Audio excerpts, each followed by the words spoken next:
Narrative चला रहे हैं।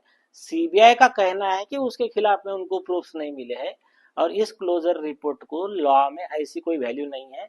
उनका क्लोजर रिपोर्ट आने के बाद में भी कोर्ट अभी भी कॉग्निजेंस ले सकता है, मर्डर का केस का कॉग्निजेंस ले सकता है, अरेस्ट वारंट निकाल सकता है या फर्दर इन्वेस्टिगेशन के ऑर्डर दे सकता है। जैसा कि नूपुर तलवार के केस में, आरुषि तलवार के केस में, डबल मर्डर केस में कोर्ट ने सीबीआई का closure report double murder case reject किया था और कोर्ट ने खुद कॉग्निजेंस लिया और अरेस्ट वारंट निकाला मर्डर केस का, और उस आदेश को सुप्रीम कोर्ट ने सही ठहराया था। और जस्टिस निर्मल यादव के केस में सीबीआई ने क्लोजर रिपोर्ट दिया था, उसको कोर्ट ने रिजेक्ट किया और बोला कि फिर से इन्वेस्टिगेट करो, तो बाद में सीबीआई ने लाके चार्जशीट दिया। मतलब इवन बाय आप क्लोजर रिपोर्ट के बाद में भी कोर्ट फर्दर इन्वेस्टिगेशन दे सकता है, फिर से चार्जशीट आ सकती है, कोर्ट अरेस्ट वारंट निकाल सकता है, कॉग्निजेंस हो सकता है, तो इसको क्लीन चिट नहीं बोल सकते हैं। आप नेशनल प्रेसिडेंट हो इंडियन, तो क्या कह सकते हैं क्लोजर रिपोर्ट को आगे चल के क्या प्रक्रिया होगी और इसके चलते आगे आपके क्या मांग है?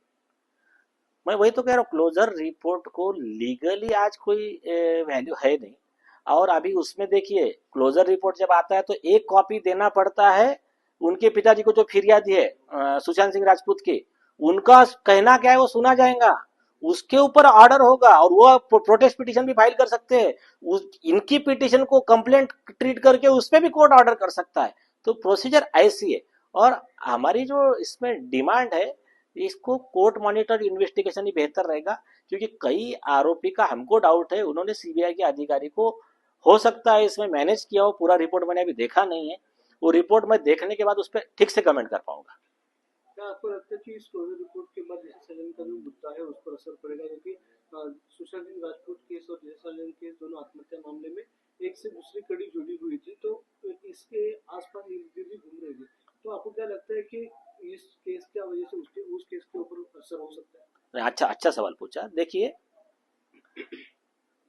सीबीआई ने 2022 में ही क्लियर कर दिया था कि ये जो आदित्य ठाकरे इन लोगों ने न्यूज चला दिया था कि सीबीआई ने हमको क्लीन चिट दे दिया दिशा सालियान के एक मर्डर केस में, गैंगरेप में, जो भी है।